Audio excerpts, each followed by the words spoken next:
Hi guys, this is Gunjan here. I am planning to share some super sexy poker hands with you that I have played and my thought process behind it.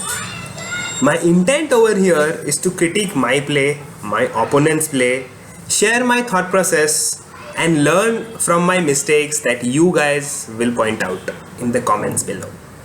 We are 300 big blinds deep. Yes, 300. We are playing super deep over here. So let's jump right into the action. Pre-flop, we get our favorite hand. Oh yes, pocket aces. Let's go, baby. So we face a standard open, we make a 3-bet and the button calls. Perfect. On the flop, we flop a monster. Now, ace of clubs, king of clubs, 9 of diamonds. Now, this particular flop should hit our range much better than his range. That is because we could have aces and kings or ace king pre-flop, but the opponent cannot have that. If he had that, he would have 4-bet, right? So in this particular situation, my plan is to c-bet the entire range, small c-bet, right? And the strategy would be to call all the one pair hands, which could be ace x, king x, pocket jacks, pocket eights, anything.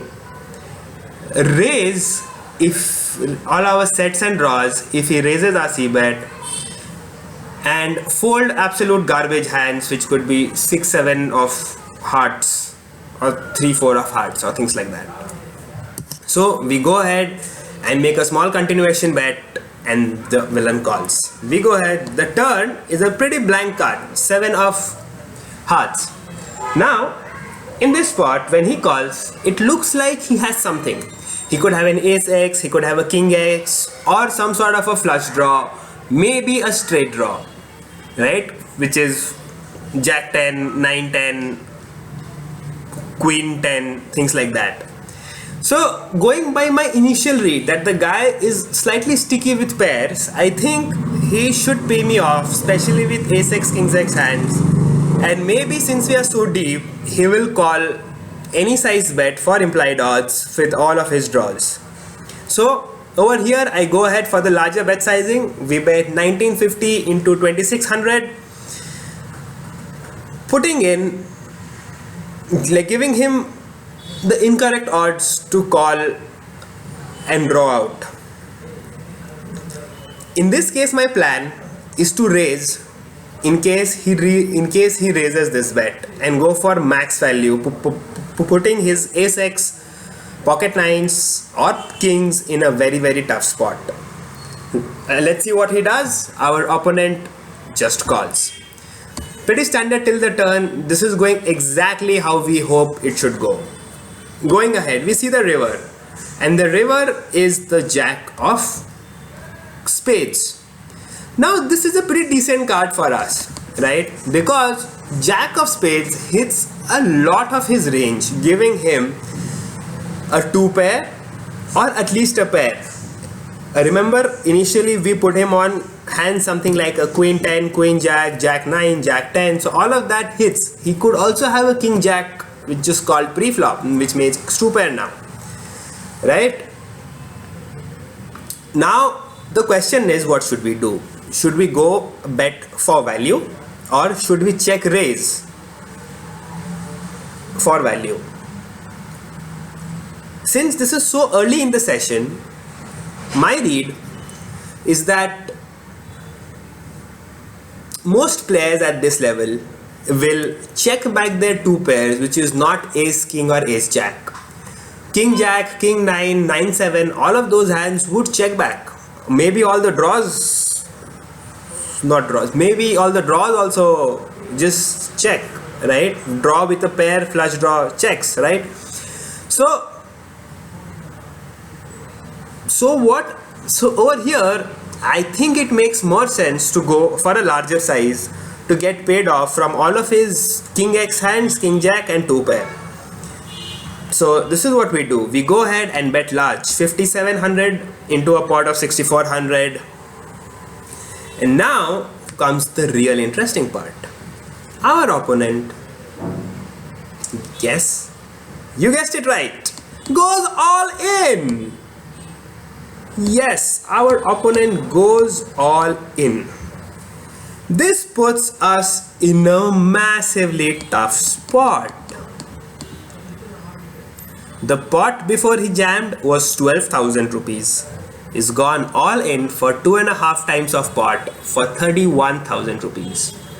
I have to call off my stack 24,000 rupees to win potentially 64,000. This is really the toughest spot. I would like you to pause the video right now and think about the answer. What would you do if you were in a very similar spot? Pause the video, think about it. Alright, so here is my thought process. What are his value hands? Very, very difficult to come up with his value hands. He could definitely have river the straight with a queen 10 type of a hand, which you are completely crushed. What are his bluff hands? All of the club draws are basically a bluff now. So bluffs are definitely more than value. Now the thought is, would he be doing this with some weird hands? Maybe king 9, pocket 7s, pocket 9s, pocket jacks.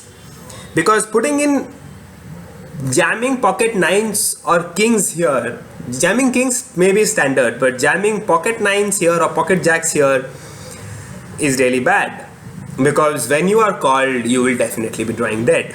Now I don't have any reads on this opponent, so what do? We tank a lot, and here's my thought process, right? In my particular spot I could definitely have aces or kings or ace king here, right? So our plan is to fold all the weak 2-pair hands. I'm going to fold king 9, king jack, all the missed clubs obviously I'll fold. Maybe like against a super unknown opponent I may end up folding ace king also. But pocket kings and pocket aces are the top of my range. There is nothing better than pocket aces or pocket kings on this board.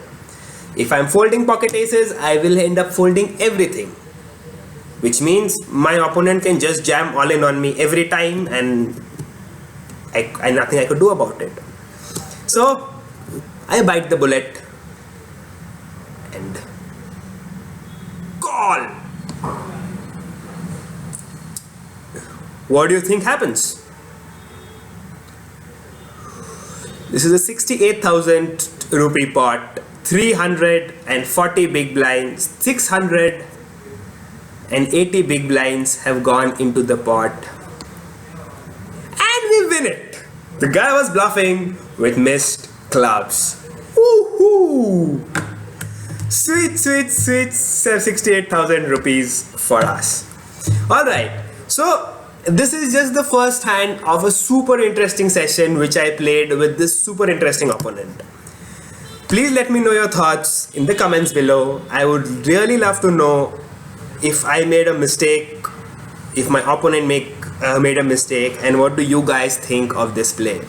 Again, as I said, my intent of sharing these hands is nothing but to learn and improve my hobby game of poker. Yeah? Alright guys, see you in the second hand of this series.